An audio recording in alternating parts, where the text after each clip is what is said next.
Live from Columbia, this is Sports Talk on the South Carolina Radio Network. Be a part of tonight's show. Call us at 800-956-7266 or email talkback@sportstalksc.com. Now, here are your hosts for Sports Talk, Phil Kornbluth, Kevin McCrary, and Tom Hayes. We take care of, what we need to take care of the first and second rounds. I know they'll take care of the regionals. Pretty exciting times, but we gotta focus in on an opponent now. And that opponent is Savannah State, and hopefully we'll take care of business on Friday. I really believe we've got the total commitment of the coaching staff, and everyone knows their assignment and their role. And now let's go see if we can win an SEC someday. Steve Spurrier out at spring practice today. That was not from today. That was, of course, earlier, looking ahead to what's ahead for USC football. But the Gamecocks have opened spring practice, and let me be the first to report we got breaking news. Breaking news to report after day one of USC spring practice with John Hoke now running things on defense. I am predicting that the Gamecocks will not allow a touchdown in 2015. That's just how good they're going to be. I'm going to go ahead and tell you what you're going to see on the internet coming out of Gamecock spring practice today. Bigger, faster, stronger, more intense, more tuned in, just a better overall look from the Gamecocks. That's what you're going to get out of today's first spring practice. It is? Yeah. All I would say is just make a play in the last 3 minutes of a ball game. Or get a first down. I'll simplify things by saying that. The one thing I'd be interested in is, since the practice fields are way in the back, I want to see if people in the condos nearby now have to use their binoculars to see what's going on, because usually they could just walk off to the ledge of their porch. Well, the one across the street, but not the one that was over by Bojangles, which isn't going to be there any longer anyway. Practice is underway for South Carolina. They're wrapping things up here right about now. K-Mac is out there, and we'll hear from whichever coaches are made available. They're supposed to bring defensive coaches out today. Hopefully Steve Spurrier will come over and speak to the media, since it is the first day of spring practice. And so far, no major news to come out of there. The 4 players that were not expected to play are out. Haven't seen where there's been anything reported regarding any injuries or anything like that. Remember now, the first 2 days of spring practice, they have to go light in terms of the equipment. And then they can put on the heavier gear after the 2 practices for becoming acclimated to getting back out onto the football field. Of course, tonight the NCAA basketball tournament gets underway. It's the first 4 in Dayton. The first game is tipping off right about now. All the games tonight are on True TV. I think that's a CBS-owned channel. The first game will tip off at 6:40. Manhattan and Hampton. That's a Turner. No, that's on True TV. Yeah, but I'm saying it's a Turner. Oh, it's a Turner channel, is what you're saying, yeah. And then BYU and Ole Miss will be the second game tonight, and tomorrow, North Florida, Robert Morris, and then Boise State and Drayton. Baseball, Clemson and Coastal Carolina getting underway in Conway. Tigers making their first appearance at Coastal in 14 years. Keep you up to date on that. USC and Winthrop playing at Carolina Stadium tonight. That'll be at 7 o'clock. Max Schrock out of the lineup tonight because of illness, and Connor Bright will start for him. We'll be right back.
right, sports talk from a hot downtown Columbia that was going to cool off next couple of days. We come to you from Main Street, as we are the sports talk show of Main Street, South Carolina.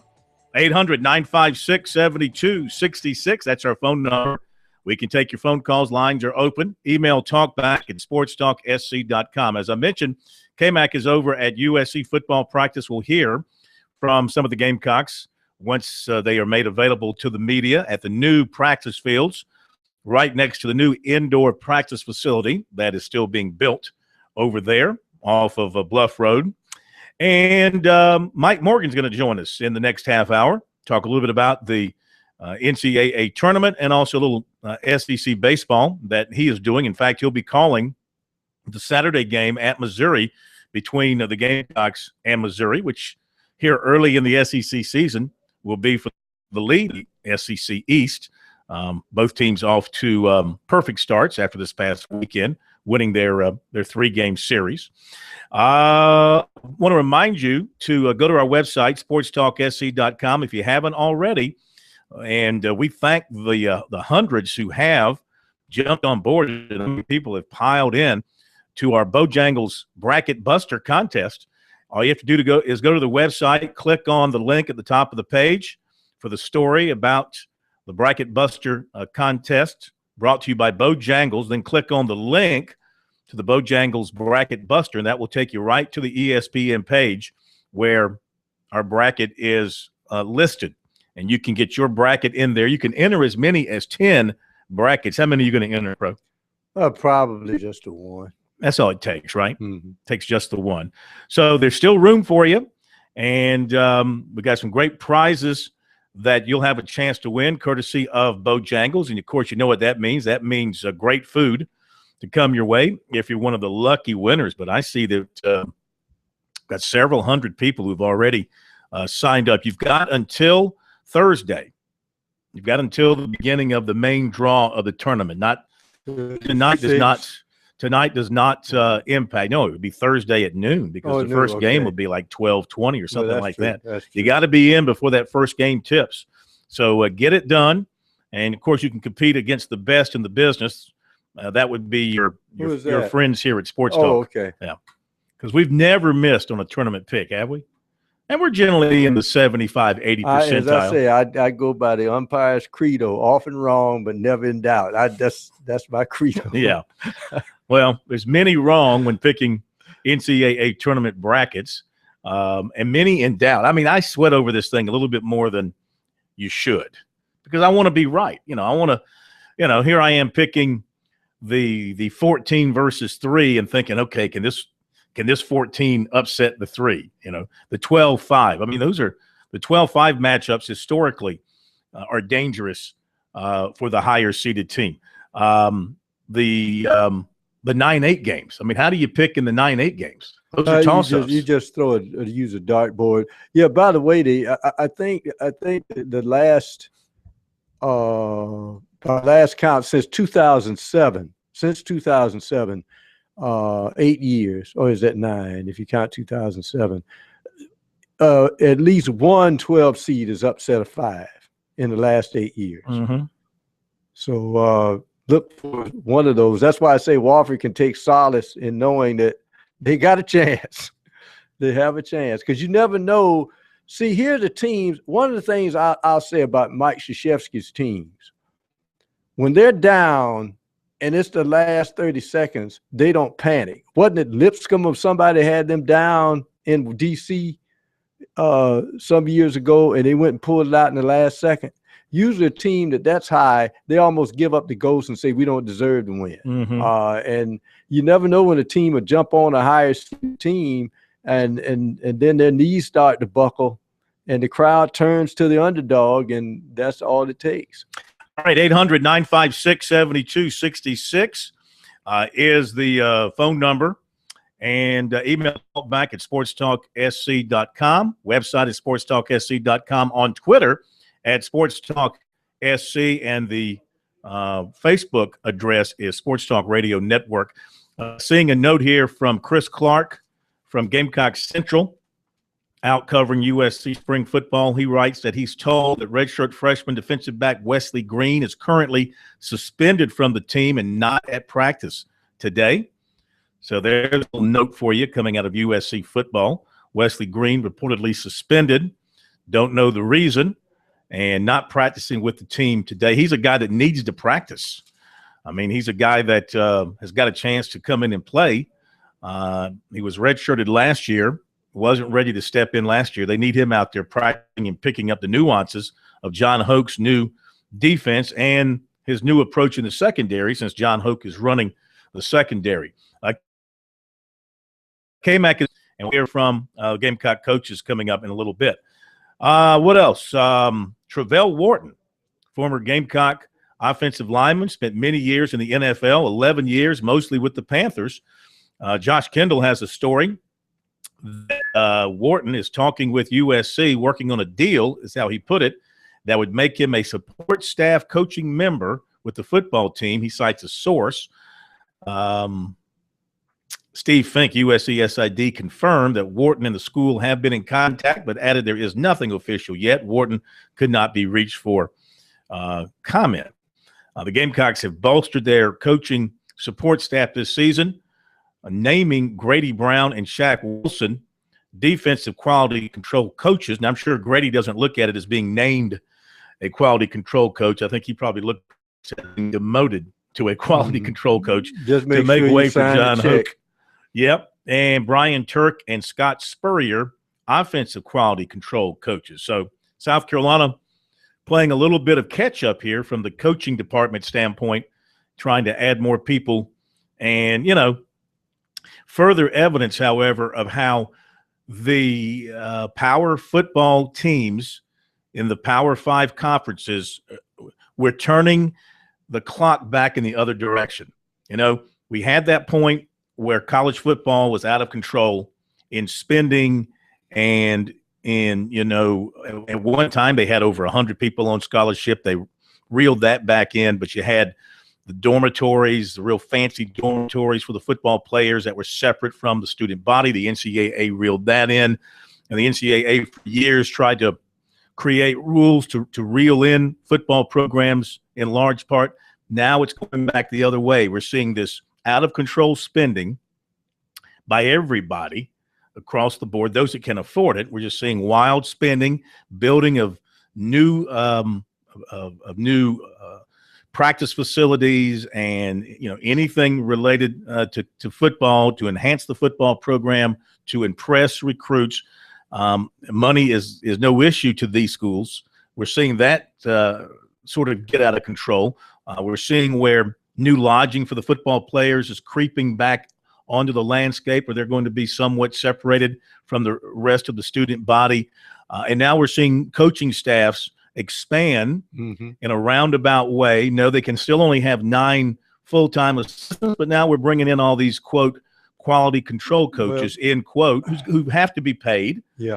So my point is that, you know, with this new somewhat freedom that the Power 5 conferences have muscled into by virtue of their size and strength, and the fear by the NCAA that they would just be totally disbanded. You know, they've given in to these power conferences, basically do as you want to do. And so we're going back to where we were, and maybe this is what people want. You know, Clemson's going to spend $62 million, or is that no, 60-something million dollars. I'm going to get confused between the basketball arena and the new football facility that they plan to build next to their practice facilities. Is that going to be, I think that was $60-something million. It's a lot. Okay. And it's, you know, it's going to be state of the art, top of the line.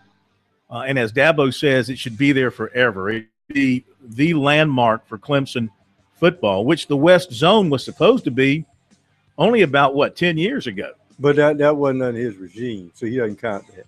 That's true. That was a Tommy Bowden thing. Yeah. Tommy Bowden insisted they have to have the West Zone. Now, Dabo's insisting we have to have this separate building to put football right here. Let's ask somebody else.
Okay, we're back. 800-956-7266 is the number. Time to talk spring football over at USC. If you'd like to pop in with a comment or question.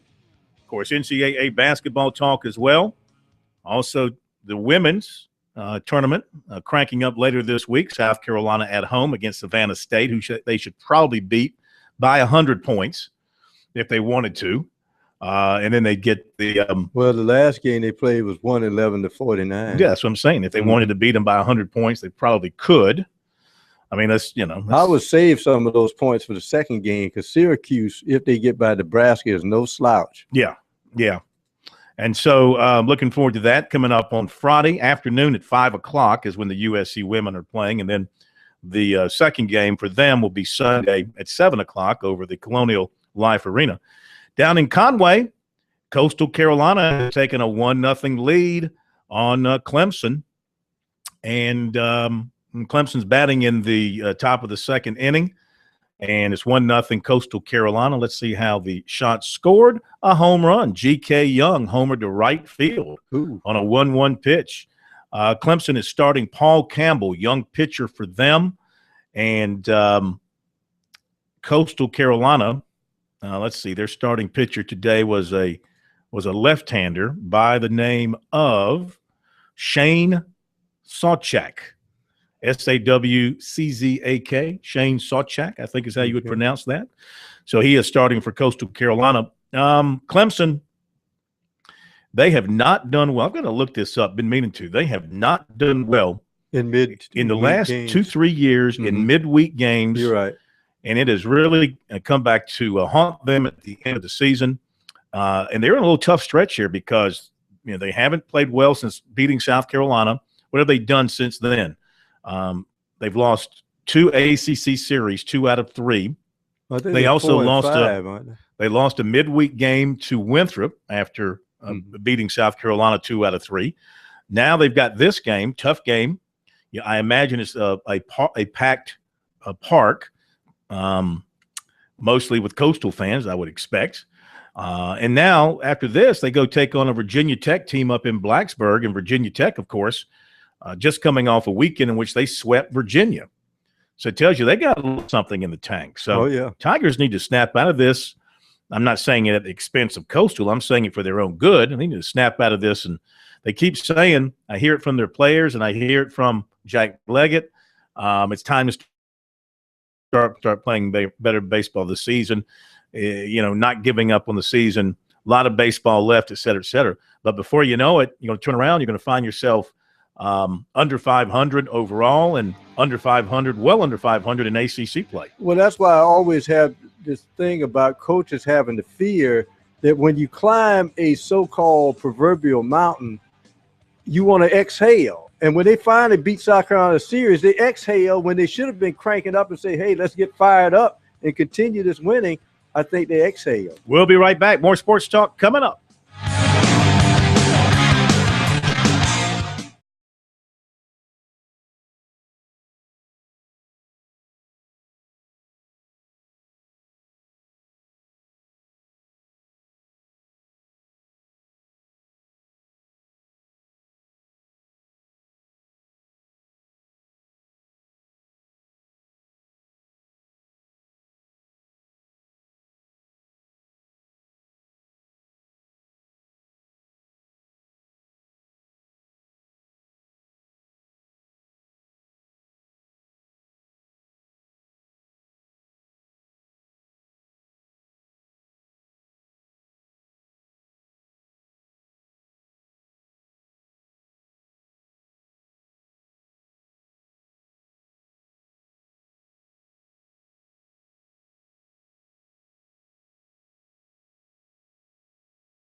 Okay, we're back. Sports Talk, South Carolina Radio Network. Phil Kornbluth, the Professor Tom Hayes, Steak Man, Graham Pope at your service on this very nice Tuesday afternoon. It's going to get a little bit cooler tomorrow and then some rain. You know, if you need to end a drought, anybody listening in the country or in the world, if you're listening to us in some parts of Africa where you are drought stricken, or maybe some parts of this country in the desert area, you need rain. They need rain in Detroit. Wherever you need rain, all right, just let me come there and schedule a round of golf. I guarantee you it will rain and rain heavily that day. Supposed to play on Thursday, you know, we haven't played in a long time. Thursday, let's play Thursday. Okay, good. Now it's supposed to rain. Well, it might rain after you finish your round. Saying, no, that's not how it works. It rains in advance to rain me out. Oh, okay. And then it's better to do that than to start 2 or 3 holes and then a lightning bolt strikes you when you're holding a 9-iron. I'm just saying, I think I am the cure for drought in the world, because when I want to tee it up to do what I was put on this earth to do, you think I was put on this earth to do sports talk. Actually, my opinion is I was put on this earth to play golf as much as possible. But unfortunately, now every time I want to play, it rains. So anyway, we'll see what happens with that. 800-956-7266. Lines are open if you want to join the program to talk a little spring football, a little baseball, where Coastal Carolina has taken a 2-0 lead on Clemson. Chanticleer scored 1 in the first. Now they've scored 1 in the second. Let's see how they did it. A single through the left side, scored a run off of Campbell for Coastal Carolina. So they are off to a lead. 2 runs on 3 hits for the Chants, 0 runs on 1 hit for the Tigers, who've left 2. Keep in mind, last Tuesday, I think it was, Coastal just hammered North Carolina at their park. They're in a streak here where they've played Michigan State, North Carolina.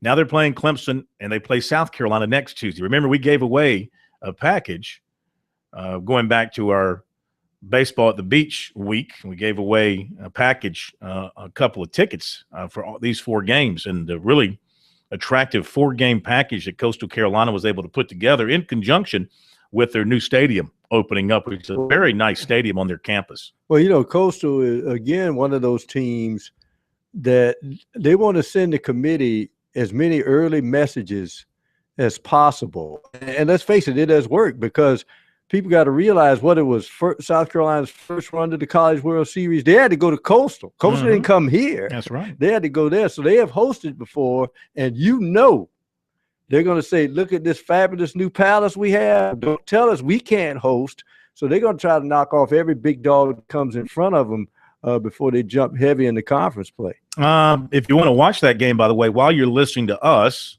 you turn down the sound, but you can watch it on your computer. It's being streamed on the Big South network. Big South, what's it called here exactly? BigSouthSports.com live is streaming the video of this game, I do believe, yes. So you can watch it. A couple of other notes coming out of USC spring practice number 1. Darius English had class and missed practice today. See that? You can't have that in today's college football. You cannot have class interfere with practice. Okay? Why not? Because that's not what big-time college football is all about. Ooh, some other notes. Dexter Weidman had an academic issue, both expected Thursday. Lawrence Bryant left the field in an ambulance. Appears to be groggy, on-field collision late in practice, moving all his extremities. Lorenzo Ward talked to the media, said Bryant was hit in the stomach on a collision with Chris Moody. Going to check out to make sure everything's okay on the inside there. Okay, so it wasn't conscious, but very shaky. So he wasn't concussed. He was hit in the midsection. In the midsection. Yeah. But at least that makes me think that they're hitting. Well, again, they don't have pads on. They don't have the full pads on. Well, apparently they had to change Spurrier's mind. We need to get a little bit more physical. Well, Coach, we don't have on pads. I don't care.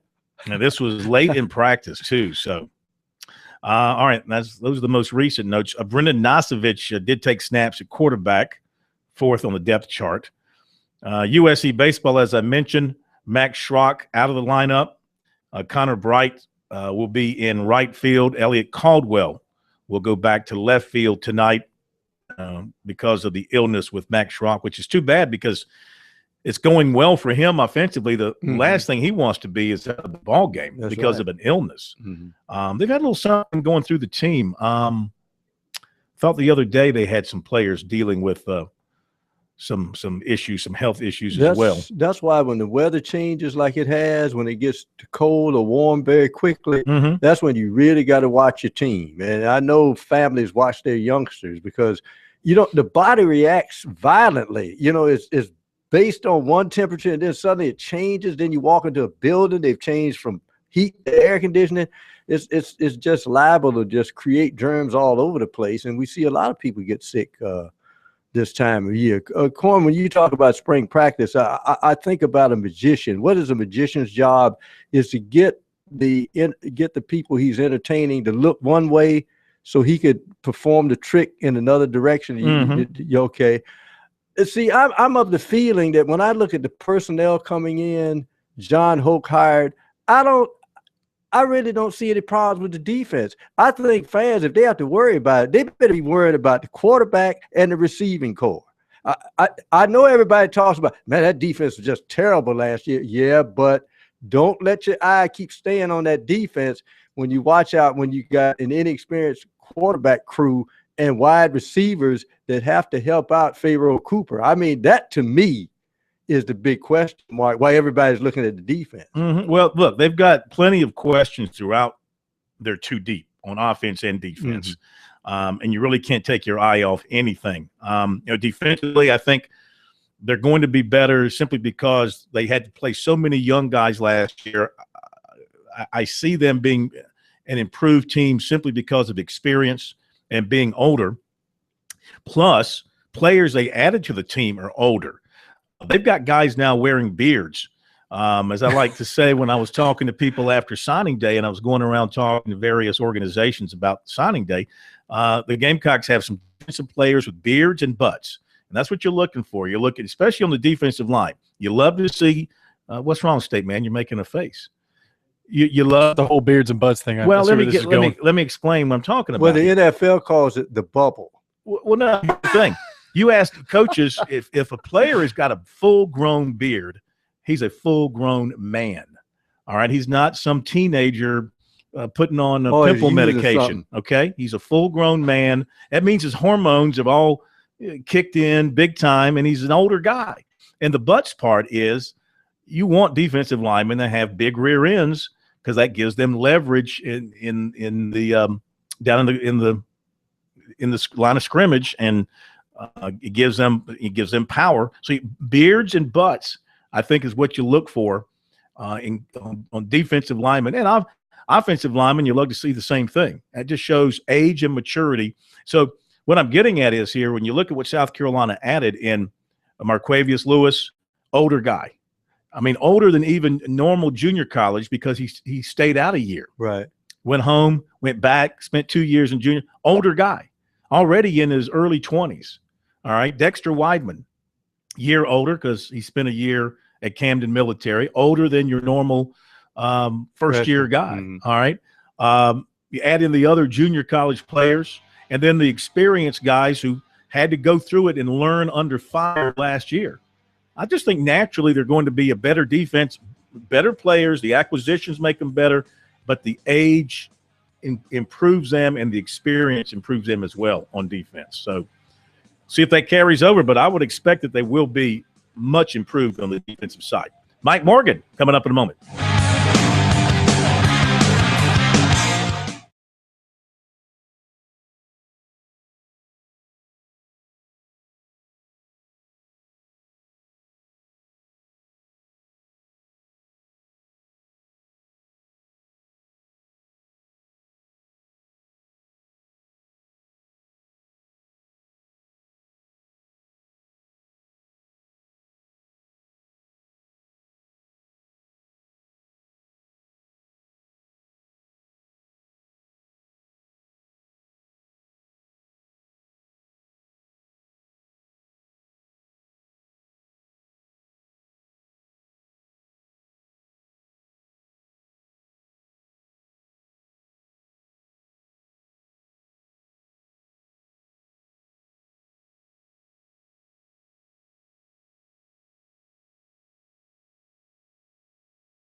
All right, update from Coastal. It's 2-1 Coastal leading Clemson. Bottom of the third, Rollman with an RBI single to left for the Tigers. Get them on the board. They trail 2-1. USC and Winthrop going to crank it up a little bit after 7 o'clock. Speaking of baseball and basketball and the tournament and the NIT, let's welcome in a man who knows a little bit about all that and more. He is Mike Morgan, brought to you by Play It Again Sports off Bauer Parkway here in Columbia.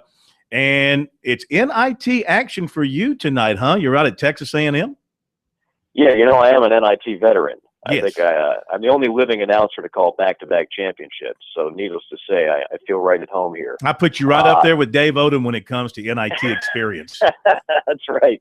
That is correct. It's kind of funny. I've got A&M Montana tonight on ESPNU, and the strength coach for Texas A&M is the same strength coach that Dave Odom had in 2004, a young man by the name of Darby Rich. Yeah. You remember Darby? He went to Alabama. Mm-hmm. Played at Riverside High School here in South Carolina. Oh, look at you. That's why you're next level. Yes. But Darby and I were just sitting there at shoot-around today talking about that 2014. That I swear, if I were to write a book, it would be entitled "The Most Forgotten Successful Team in South Carolina History," because it's as if it never happened. Yeah. When people talk about the history of basketball at South Carolina, but that was a hell of a team with Kinsey and Balkman and Walsh and Kelly and Carlos Powell. So many of those guys played in the NBA or starred in the D League or overseas. Probably should have done more than they did in those 3 years. But kind of like a homecoming seeing old Darby Rich back at Texas A&M now, which obviously was a disappointment. The SEC should have had 6 bids, and Texas A&M simply fell apart down the stretch, losing 3 of the last 4, including a couple of inexcusable losses at home to Alabama on senior day, and they just never showed up against Auburn in the SEC tournament. So they kind of have a chip on their shoulder, something to prove, and we'll see if they can get started tonight. Of course, they lost their leading scorer. Yeah, I was about to say that. Of course, they were without Daniel House, and is he going to play tonight? He is not going to play. Now, again, remember now, a couple of those games they did have House, and they still lost. And obviously, it's a big loss without him. For my money, and I've felt this way since I first saw the kid, I think he's the best pure shooter in the league. Mm-hmm. I think he's got the best stroke, and without him, they're clearly a different team. But you got to be able to persevere without him. I mean, Montana is one of those teams, again, much like so many of the teams that people will overlook in their brackets. They've got players, and they know how to win. They actually won the Big Sky regular season championship. Then they bowed out to Washington in their conference championship game. You know how that works. But it's one of those teams where everybody will pick the SEC team to win it, and then all of a sudden, if you don't play well, you lose. So they've got to be careful tonight. And this is interesting, Mike. How interested are you in the subtle rule changes tonight where that restricted area for drawing a charge, I think, is halfway between the foul line and the basket and the 30-second clock? Do you look for any? Yeah.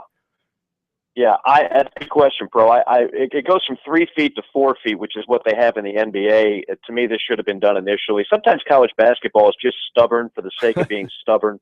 And while I think 24 is too radical a move, it should be a 30-second shot clock. You don't need 35 seconds to get a good shot off. And if you do, that's on you. That's a you problem. That's not a rule problem. So I think you're going to see this enacted as soon as next year in college basketball. It'll be affects the players and coaches tonight. Coaches I've talked to are pretty mixed on it. Some coaches like having those extra 5 seconds. You might make the argument some coaches overcoach anyway. But I look forward to it. I think 30 seconds is what we need.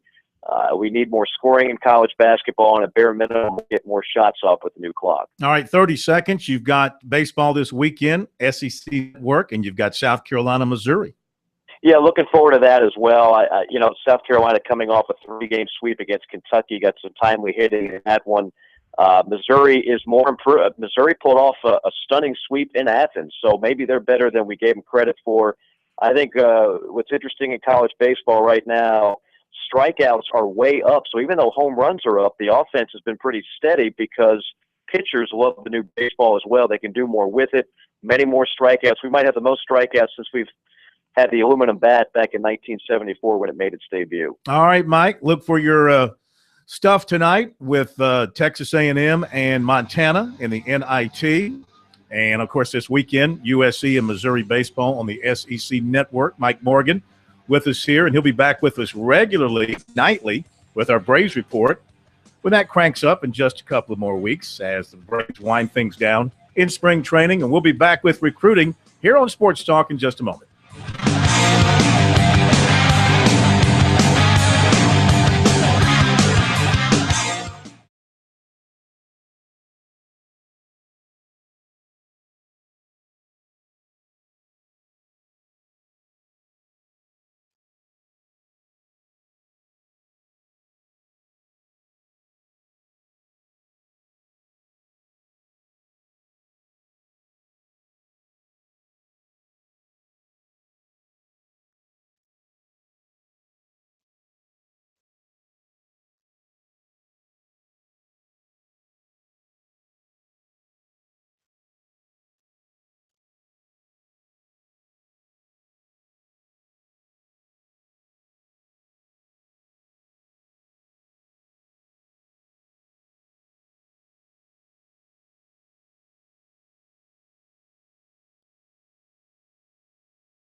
All right, thanks again to Mike Morgan for being with us here on Sports Talk.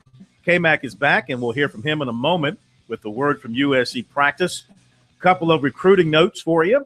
Defensive lineman Naquan Jones of Evanston, Illinois, visited USC in February, and that visit, along with regular contact with recruiter Everett Sands and defensive line coach Deke Adams, has kept the Gamecocks strongly in the mix for him. He says he's been talking to Adams a lot, building a relationship, scheduling a time when he come back to USC, which he will make another trip. He's been to Illinois, Michigan State, Notre Dame as well, going back to Notre Dame this weekend for Junior Day.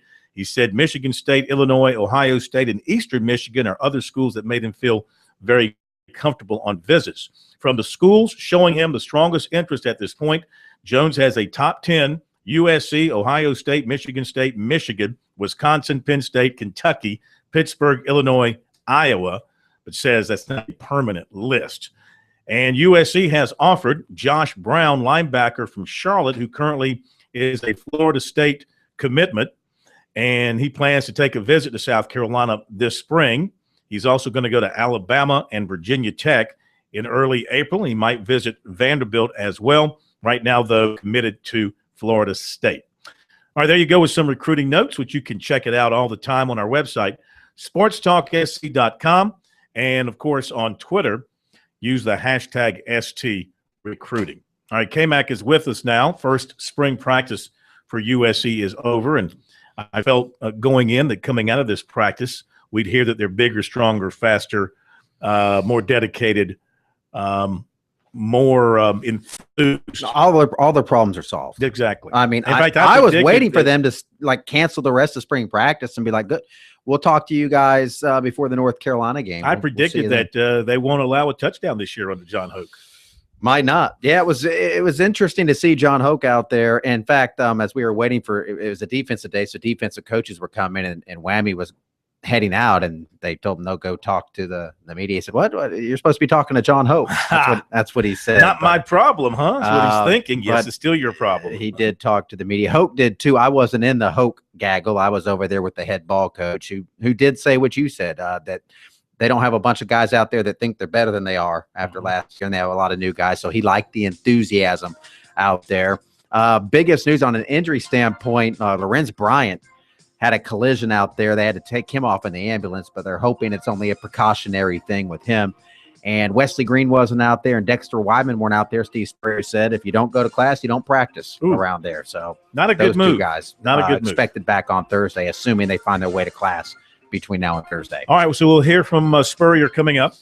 After the top of the hour, we'll hear from John Hoke. We'll also have that on our website, sportstalksc.com, for you in just a little bit. You can catch it there as well. And while you're there, make sure you go to our Bojangles Bracket Buster story and click the link to the Bojangles Bracket Buster and sign up. Have you seen how many?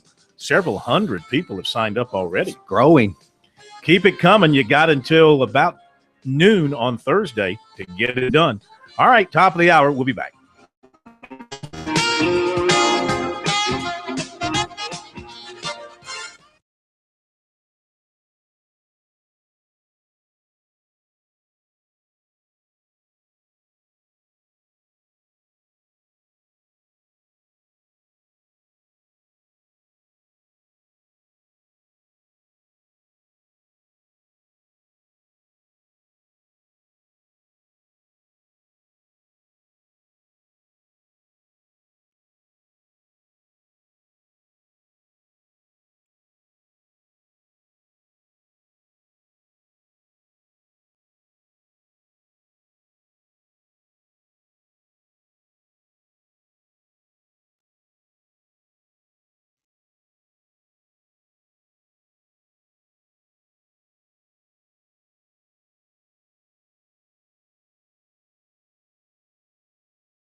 Okay, I think we had a pretty good first day. A lot of the guys seemed a little fast.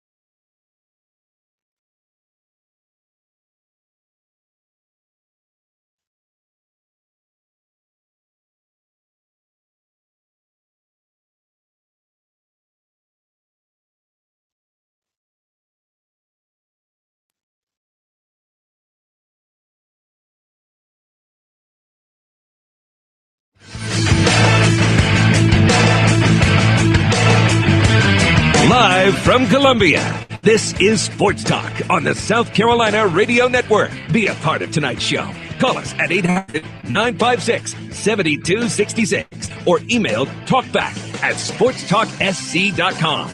Now, here are your hosts for Sports Talk, Phil Kornbluth, Kevin McCrary, and Tom Hayes.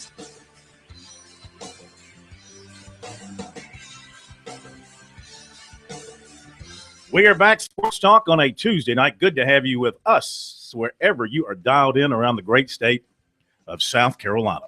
800-956-7266, the number coming up. We'll hear from Steve Spurrier. Chip Weil from Darlington will join us at the bottom of the hour. Let you hear a little Dawn Staley as well after the USC women learned the three teams that would be joining them in Columbia for the first two rounds of the NCAA women's tournament that begins on Friday at 5 o'clock. Savannah State will be USC's opponent, with Syracuse and Nebraska rounding out that pod, and the winner advancing to Greensboro for the Sweet 16. And it's a great setup for USC because they really don't have to travel very far. Obviously, Greensboro, couple 3 hours down the road, and even Tampa is not outrageous. I mean, driven at 7.5 hours. It's not bad. Coastal Carolina laying it on Clemson, back-to-back homers, including a grand slam in the third inning. David Parrott, he homered, grand slam to left center. This was off of Schnell, who came in to pitch. Then Chadwick homered for Coastal. It's 7-1. Coastal over Clemson, and the Tigers, barring a major rally here, are going to go down to another.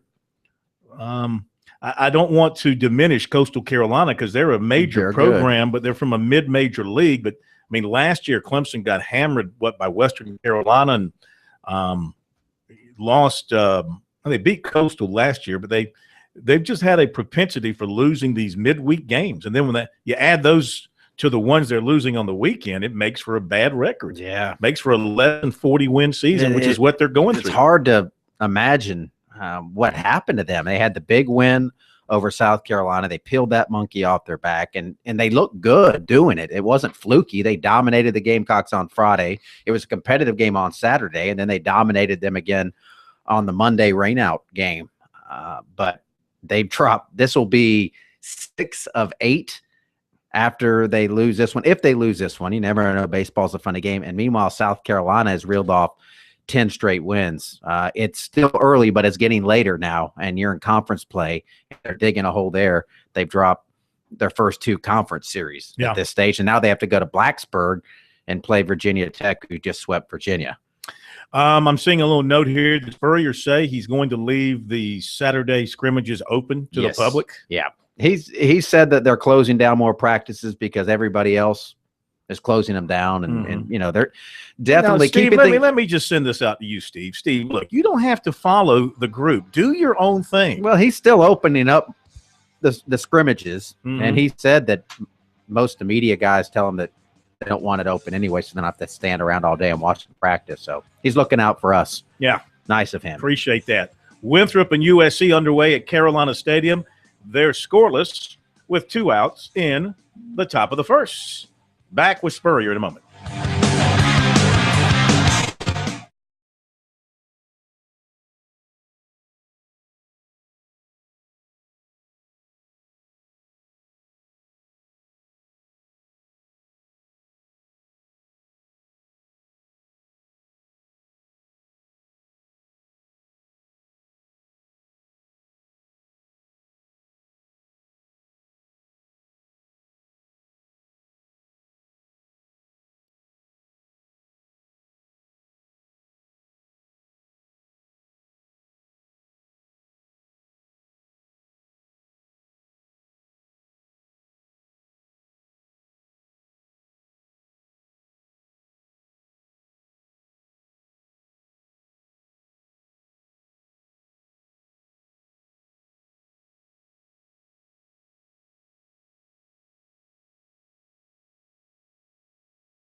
Okay, I think we had a pretty good first day.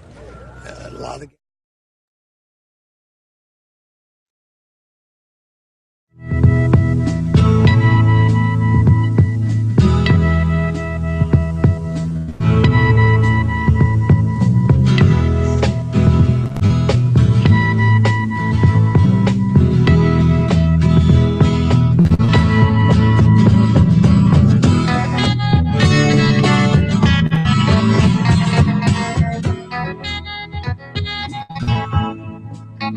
All right, Steve Spurrier in just a moment, continuing to look over some of the notes from various people out at USC practice today. John Whittle from the Big Spur noting a couple of position moves on the defensive side for South Carolina. That would include Jordan Diggs, now at safety, not at Spur. Jasper Sasser and TJ Gurley are now your nickel backs or your Spur backs in the 4-2-5. Lawrence Bryant is at linebacker. He's in the hospital now. Yeah, when he's not in the hospital or in the training room. He's at linebacker. And let's see, what else?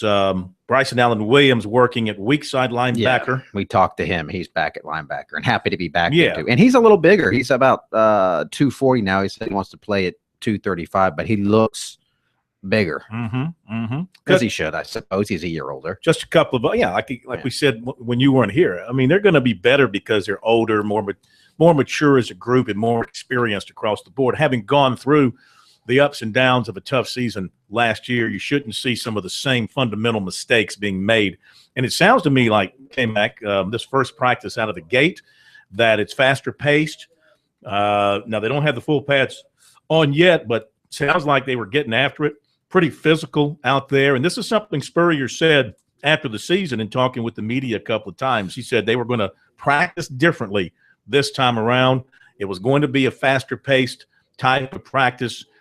He's not been one to allow a lot of physicality in his practices because he didn't want people getting hurt. But I'm sure John Hoke probably said to him, hey, if I'm coming, you're going to have to let us do some things physically on the field in practice to get this defense ready. Yeah, and I think Spurrier understands that. I mean, he's never been one to be afraid to alter what he likes to do. I mean, when he had Connor Shaw, they said, look, Coach, I know you like to have these guys that are statues and stand back there and throw it around the yard, but this is the way it's going now. We got to do some zone reads. So he brought in Sean Elliott. He brought in G.A. Mangus. He's not afraid to adapt because when it's all said and done, Spurrier likes to win, and he'll get away from those things. I thought he learned that under Savell Newton, because if you look at his record at South Carolina, the two quarterbacks he's had that had more three down conversions were Savell Newton and Connor Shaw, because they could come out of the pocket when rushed. All right, update baseball, then we'll get to Spurrier. Clemson, a rally going now. The Tigers have cut the lead to 7-4 as they've pushed across 3 runs in the 4th inning. Pender with a single through the left side for an RBI. White ground out to third, scoring a run. And Slayton has singled to right field to score a run. So that's with 2 outs. So the Tigers getting back into it, 7-4. USC trailing Winthrop 1-0 as they play in the bottom of the 1st inning. And Gonzalez doubled to right center for Winthrop to get the RBI in for the Eagles as they take the early 1-0 lead on South Carolina.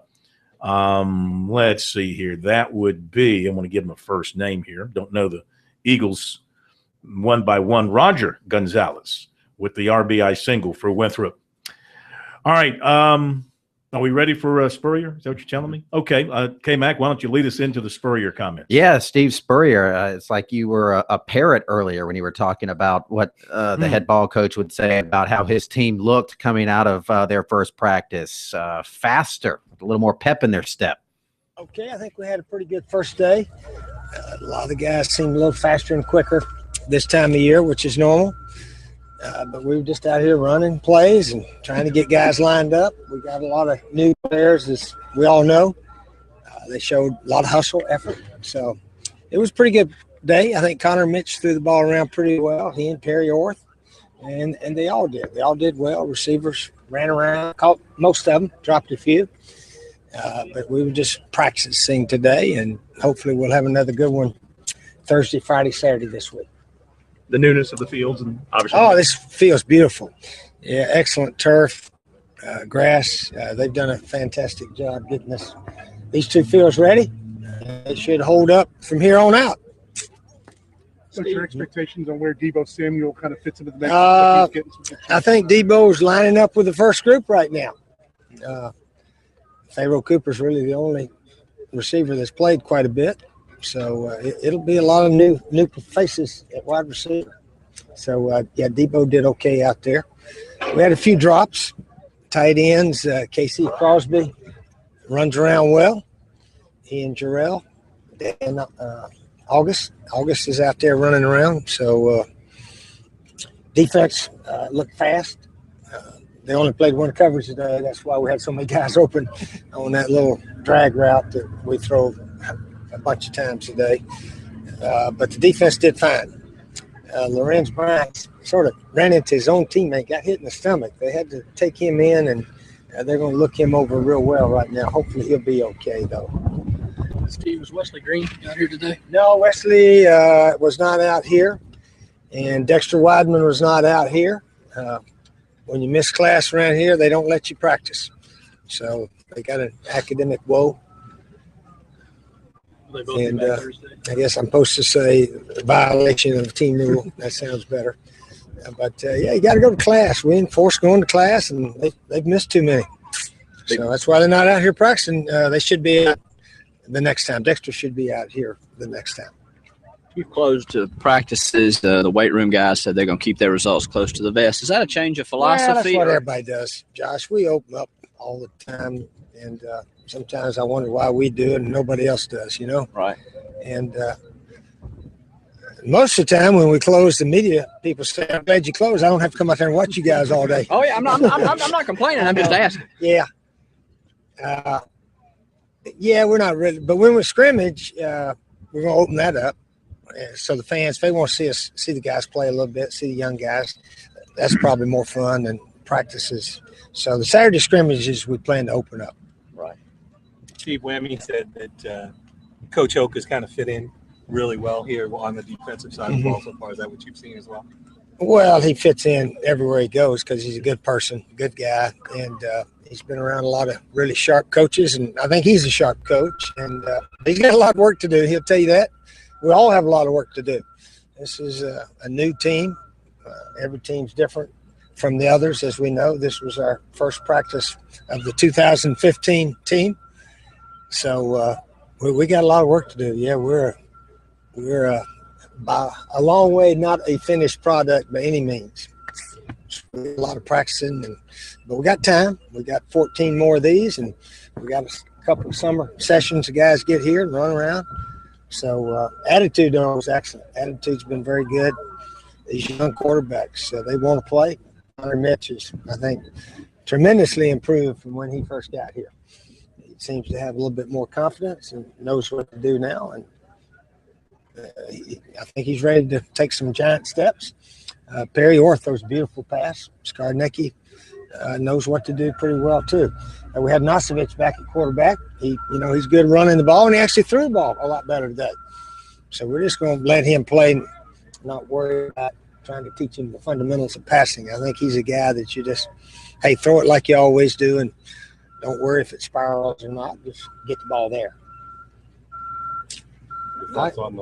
Oh, yeah, we're looking forward. Yeah, we're not going to practice Friday. We're going to practice from about 2:30 to 4:30 Friday. We're going to turn the guys loose so they can go watch our girls play Savannah State, and then hopefully Sunday. We don't practice on Sunday anyway, so we'll all be able to go see that. But, yeah, Dawn's got an excellent team, and I think they're ready to make whatever run we're going to make, hopefully all the way. But they'll give it their best effort. We know that. All right, Steve Spurrier from the USC practice today, first one of the spring. We'll talk more about what he had to say coming up here in just a moment on Sports Talk. We'll also hear from John Hoke coming up in a little bit. In fact, we might get to that here in our next segment, perhaps, if we have that ready to go. The new co-defensive coordinator, or maybe we won't. Maybe we will, maybe we won't. I'm not getting any looks one way or the other. We'll find out in a moment.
All right, updating baseball over at USC. They're in the top of the second. Winthrop leading the Gamecocks 1-0. Bottom of the fourth at Coastal.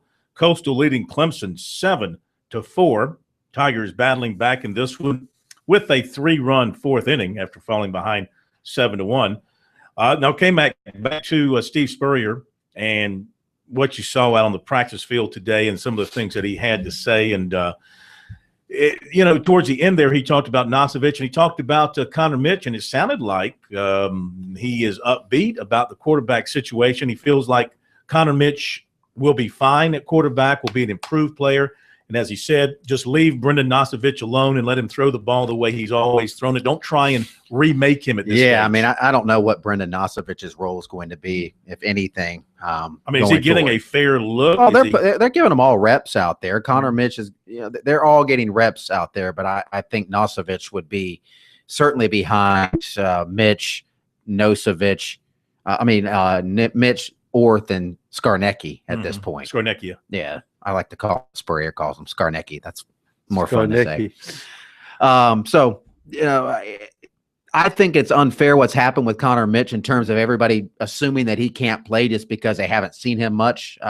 There wasn't a situation to put him in. He was playing behind the guy that broke the single season passing record. They played in 12 games that all came down to the wire, sans maybe the first one against Texas A&M. There wasn't a situation to really play him. Mm-hmm. That doesn't mean he can't play and won't be a decent player for them offensively this year. He won't be Dylan Thompson. He won't be Connor Shaw, but I think he could be a serviceable quarterback for them. Yeah. Well, we'll see. He's, a lot will depend on how he feels about himself, that confidence level that he develops over the spring. They have to be kind of,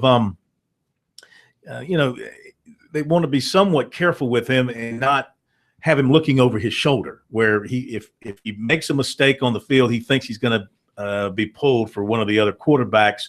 You want this guy to build up some confidence and realize that he can afford to make a mistake or two and and still be the guy at this particular point. Don't forget, Lorenzo Nunez is going to join the competition sometime this summer. But again, I don't unless you're a talent like Deshaun Watson, which is a very special talent, that kind of quarterback, I wouldn't expect a true freshman coming in, especially one that didn't go through the winter drills with the team, to be able to come in and just take over. Well, he's done it before, and we've seen it at Florida where he's played two quarterbacks.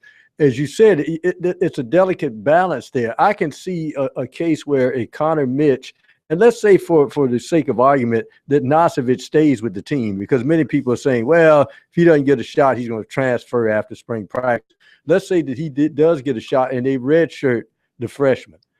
The feeling I get is when they get inside the 10-yard line, red zone, they may have a package for Nosovich. Hand it off, throw it, take off. We need an athlete in there that can make something happen. Just a gut feeling. I really think Nosovich is going to transfer. Yeah, if he wants to go somewhere and play. Their special package is number 11, who they should have in glass right now until the season starts, Pharaoh Cooper. Yeah.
.425 is just nickel defense. Yeah, cool. And how are the nickel that you're using? Is it more of a safety, more of a linebacker? We've got TJ Gurley playing it, and Sasser right now are the two guys who are looking at it. New scheme, running some 4-3 base, 4-2-5 as well. Is that correct? Did you carry over from 4-2-5 is just nickel defense. Yeah, cool. And how are the nickel that you're using? Is it more of a safety, more linebacker? We've got TJ Gurley playing it, and Sasser right now are the two guys who are looking at it. Any thoughts on the guys just getting out here for the first time seeing them? They moved around good. They tried. They gave great effort. It was encouraging. They got better as it went, so it was good. Here for the first time seeing them.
All right, still Coastal leading Clemson 7-4, top of the fifth, and Winthrop leading USC 1-0, top of the third. Chip Wild from Darlington coming up in just a moment, but a little bit more from USC's first spring practice today. John Hoke makes his debut as the co-defensive coordinator for the Gamecocks and makes his debut in talking with the media afterwards on the practice fields and gave everybody his thoughts on his first impression. They moved around good. They tried. They gave great effort. It was encouraging. They got better as it went, so it was good. How's your transition going the last few months? Good. Everybody's been great. Been very fortunate.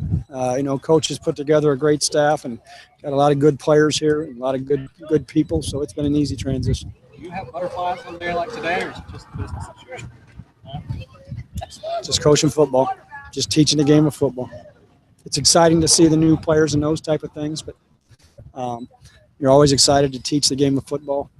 So yeah, I shouldn't say it was not butterflies, but it was fun to see him play and line up. How important was it to have those early enrollees on defense? Oh, it's real important. I mean, we were down a little bit numbers wise, and we needed those numbers, and so it worked out great. What was the challenge in implementing kind of a new scheme with guys to play something else? Is that big of a transition? It's always a transition, but it's more vocabulary than anything else, and verbiage as much, and you try to keep as much of it as you can the same, but there's always going to be a learning curve. Normally not wear a hat on a hot sunny day. A lot of sunblock. Looked like Jordan Diggs was working before practice in the safety position. Is that right? Right now, we're going to look at him right there. Yep, and we moved Gurley to the spur position or nickel, however you want to term it. But that's basically, we just kind of flipped those guys just to take a look at them. I didn't see him later in practice. Was Class. I think he had class. And your guy in the 4-3, your guys that are going to be working at Sam linebacker, is that what you term it? Mm-hmm. Sam and the Will linebacker? You got a Sam, Will, and a Mike when we're in base. And so you're going to have Bryson, Will, Lorenz. Oh, well, we have Lorenz playing as a Sam. Sky's a Mike. Walton's a Will. Yes, exactly. What does Clay Lewis bring to this football team? Well, I've only had a chance to watch him really through winter conditioning, and this was his first day. But you really like his physical ability. He's very quiet. He just kind of goes to work. He works very well. So those are all great things to see in a guy. All right, there you go. John Hoke, a man of few words with the media. And on the field, too. Yeah. I mean, he was he's not a raw kind of in-your-face. He did some coaching, but for the most part, he was standing behind the defense on the field, watching things happen. He'd go up and talk to some guys every now and then after a play, but you couldn't hear him screaming and shouting over other coaches like you do some of them. I mean, Whammy's kind of an in-your-face type of coach, and he was getting on some guys, but Hoke's a little more calculated, I guess, with his words. All right, let's shift gears. We welcome in Chip Wild, president of Darlington Raceway, to Sports Talk for our Tuesday get-together on NASCAR after another dominating performance by Kevin Harvick at Phoenix. And good to have you with us once again. No surprise that Harvick won at Phoenix, and he's just got it going right now. And they're going to run away. Well, not going to run away because they got to do the playoff thing. But, I mean, as far as the regular season goes, it looks like if he can avoid any kind of trouble, not of his own making, there's no one out there who's going to touch him on a regular basis. Well, he's certainly the car that everybody is comparing themselves to in the garage at the current moment. So he's one of those guys that can win on any racetrack on any given weekend. And what him and Rodney Childers have been able to do over the last 7 races, dating back to last season, is remarkable. I think people are starting to wonder what they've got under the hood there. I mean, you know how people talk and people are suspicious when one team is so dominant.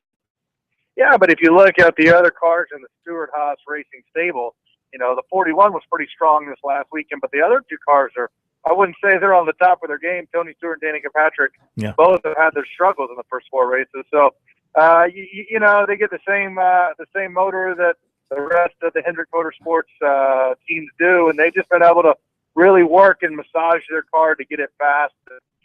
Again, what Rodney Childress and Kevin Harvick and that Ford Budweiser team have been able to do is simply incredible. Of course, Tony showed a little more life in this race until he got up against the wall, finished back in the pack, but he was running well, and he has to take some confidence from that maybe his particular team is starting to turn that corner, and he's going to be competitive here moving forward. Well, let's hope so. You know, he certainly had some struggles in the first four races of the season. That 14 team just hasn't been a contender for the last 2 years, Phil. He just seems to, he hasn't been fast on a consistent basis. He hasn't been able to run up front at racetracks where he's historically run really well. So that team needs to focus on what they need to do to get back into the Kevin Harvick form. They need to take some notes from Kevin and try to apply them to their team to get that 14 car up front. And another race and another good finish for the Martin Truex Jr. team.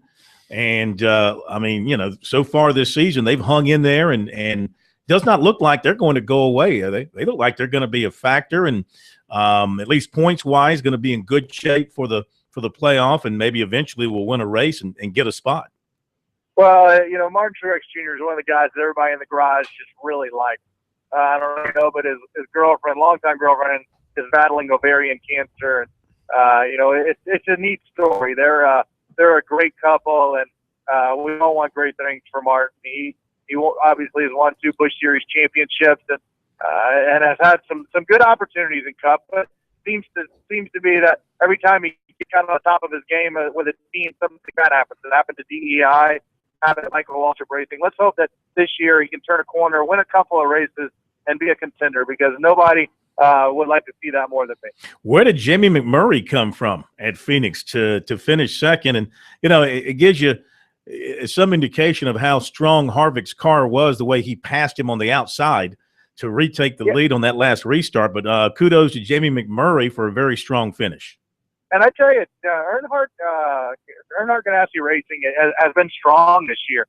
They haven't had the finishes to show for it up until this weekend, but Jamie McMurray in that one car has been fast every time they've unloaded. They've just been circumstances that got in the way of them having a strong finish. So I think that as we continue to roll through the season, you're going to see that one car perform, get another big, Jamie's known to get the big win.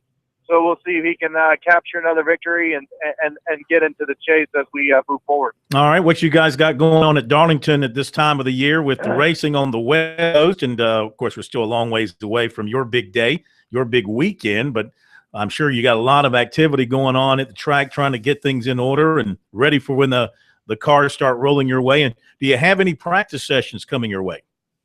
Yeah, so we had a big foot race last week, and we had 2,500 people show up despite the weather and enjoyed a 5K at the racetrack last Saturday.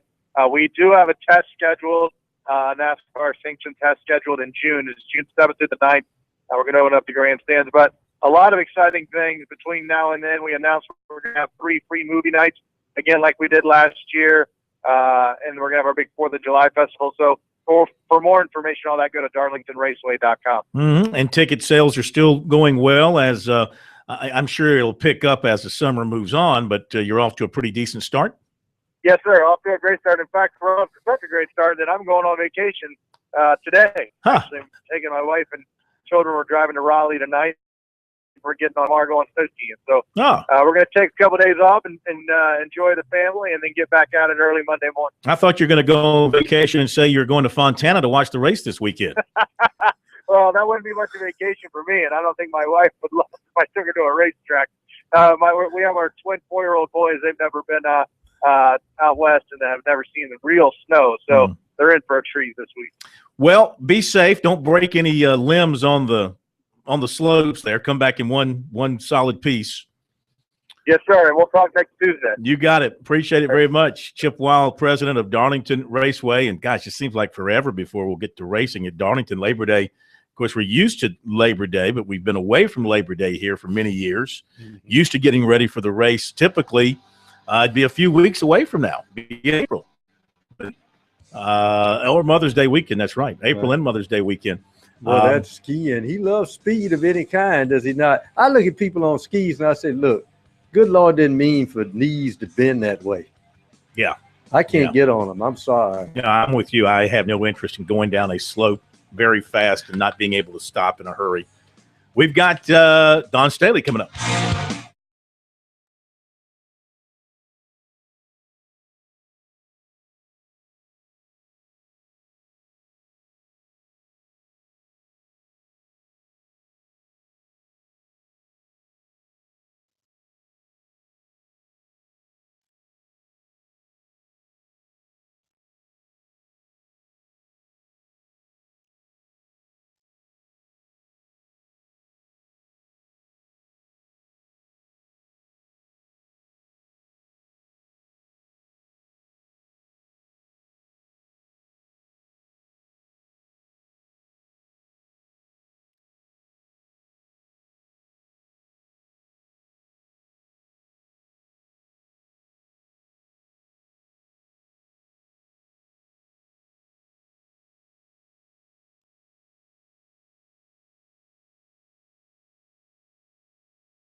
Dylan, there was some speculation that you guys might wind up in Oklahoma City. Just how pleased are you that you got to be first at home and then at Greensboro?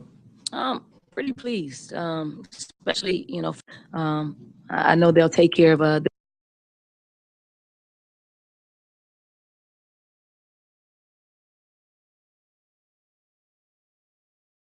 pretty pleased, especially, for our fans who have supported us all.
If you haven't already, make sure you get over to our website, sportstalksc.com, and click on the link to the story about sports boys and win prizes in the Bojangles Bracket Buster. Then click on the link to the Bojangles Bracket Buster and get your bracket in. Have fun with all of us as our group continues to grow in numbers. And we've got our brackets in there, and you can get yours in there. And, of course, we can't compete for the awards, but you certainly can. Great gifts from Bojangles await the winners in our Bojangles Bracket Buster. So make sure you get it in, get your bracket into us before the tournament begins on Thursday. Speaking of the tournaments, of course, the women, they begin on Friday. South Carolina hosting the first two games with Savannah State in the opening round and either Syracuse or Nebraska in the second round after they dispatch Savannah State. And speaking last night after getting the word about the teams coming to Columbia and their number one seeding, USC coach Dawn Staley expressed her happiness over the way things turned out. Pretty pleased, especially, for our fans who have supported us all season long. If we take care of, what we need to take care of the first and second rounds, and I know they'll take care of the regionals. So pretty exciting times, but we gotta focus in on an opponent now, and that opponent is Savannah State, and hopefully we'll take care of business on Friday. Coach, before we look ahead to the NCAA tournament, can you just talk what it was like today interacting with the fans, being part of the crowd when the selection was made? It was awesome. Our fans have been right there with us all season long. And, for us, I think it was just fitting to be amongst the fans when they announced where we would be. And, And the region being Greensboro, I think they got pretty excited when they knew Notre Dame was in the Oklahoma City region, and that was kind of a telltale sign that that pushed us to Greensboro. So there was an outburst there. But then when you get really excited when you see your name on the screen and in fact confirmed that it was Greensboro. When you're watching the ESPN broadcast on the big screen and you see that 8-9 matchup pop up next to you guys' game with Savannah State with Syracuse in it, what comes to mind knowing that you guys played a tight game with the Orange earlier this year? It's just familiar. I think it helps us because we've played them. We have some familiarity with them, and when you're not going in blind, you're not starting from scratch from a scouting report standpoint. And I know it's very early, and both teams are playing a little bit differently than they had, but at least you can get player personnel done, which is one of the hardest parts to do, especially when you're going into games blindly. Don, are you surprised that 2 teams in this pod you've played this season? I was pretty surprised by that. Usually that doesn't happen very often, but that is what takes place when you're put in a place in which I guess proximity to home, and I think it helps. It helps all the teams because we have played them and they've played us. Brian, you talked a little bit about it, but it was pretty unique tonight with the lip syncing contest and all the different things. Where was that your way to give back to the fans and thank them leading in the tournament? Well, we're always searching for ways to include our fans, and the more that we get to interact with them and they get to interact with us, the more I hope they feel appreciated by the support that they've given us. And I think it's always great. Our players wanted to participate and wanted them to feel a part of what we built here, because they are very much a part of what we built. To come in here, I don't know how many tickets we've sold, probably about 6,000 tickets so far. And I think that number will jump now that we know the day and the time that we play. Ron? It seemed like last year when they announced you were the #1 seed, there was quite a celebration. I remember dancing on the floor. It seemed a little more subdued this year. Is that because you have bigger fish to fry this year than? Well, I think going into this particular, selection Monday, I think we kind of anticipated, because we did everything that, probably was required for us to do to get a #1 seed. And so you almost anticipate it, but you go in with some focus. We've been there before. Now it's time to, do what we haven't done. And that is, to play in front of our home fans in the first round and hopefully take care of that. And then, playing the second round at home and, hopefully continue to get past where we have gotten past the past few years. And more honors for the USC women by the AP and the SEC. Player of the Year, Tiffany Mitchell. Freshman of the Year, Aja Wilson. Coach of the Year, however, Vic Schaefer from Mississippi State. Be right back.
Let's update the baseball over at Coastal Carolina. Chanticleers and Clemson got a good one going on. Tigers are fighting back. It's 7-5. They scored another run in the top of the 6th inning to get another run closer as Slayton gets an RBI on a ground out to a shortstop with 1 out. So 7-5. Clemson, after giving up a 5-run third inning in which Coastal hit a grand slam and a solo home run to open things up. And Clemson has come back with a 3-run fourth and a run in the 6th. They're in the bottom of the 6th. Coastal leading 7-5. USC and Winthrop. Tell you what, Josh Strong getting it done on the mound for Winthrop right now. He's allowed 3 hits. They're in the bottom of the 4th. USC does have a runner on second with 2 out. Winthrop is leading by a 1-0 count. And they scored that run in the first inning. Now they've gotten out of that inning. I take that back. They did not get out of the inning without allowing a run. South Carolina has scored now in the bottom of the 4th to tie it up 1-1. Let's see how the Gamecocks scored. They had a runner on second. Caldwell was on second. Boy, he's having a great year. He stole third and then scored on a throwing error by the catcher. So an unearned run for South Carolina ties it up as they go to the 5th inning, 1-1, USC and Winthrop. And we got some basketball going on, Pro, that you've been keeping an eye on? Yeah, in the I guess we can still call them the play-in games in Dayton. In the just the beginning of the second half, it's Hampton 38, Manhattan 31. And later on tonight, it's Brigham Young against Ole Miss. That'd be nice for the MEAC. Get themselves a win. And Upstate's playing in the CBI. That's right correct. now. Yeah, I yeah, haven't seen yeah. a score on that And one. NIT, what do we have? Pittsburgh is trailing George Washington 28-23 at Pittsburgh at halftime. Halftime, Miami 34, North Carolina Central 25. In the first half, it's Rhode Island 49, Iona 34, and Louisiana Tech 22, Central Michigan 18. And, of course, tomorrow night, Charleston Southern in the NIT against Old Dominion. At Old Dominion. At Old Dominion. And need to see if we can get an upstate score. I'm glad you mentioned that. I forgot they were playing tonight. By the way, for those of you who are NBA fans, I know there's millions of you out there, especially Celtic fans, now tied for 7th in the East. Wow. James Madison 34, USC Upstate 33. Say what, K-Mac? Booking NBA Finals. I'm thinking that we will play for the East Championship. Wow. Now, in the 7th spot, you get LeBron. That's right. Oh, he's easy. The Hawks or the Cavs, I don't really care. We may even end up in the 6th hole before it's all done the way we're playing right now. But nice win for us, and you lost again last night, by the way. Good. That's what the plan is right now. It's not going to be that simple of a turnaround for you. You're going to be a loser for quite a while.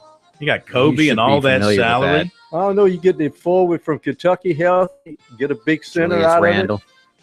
Maybe get Okafor. All right, have a great night, and we'll see you back here tomorrow night on Sports Talk.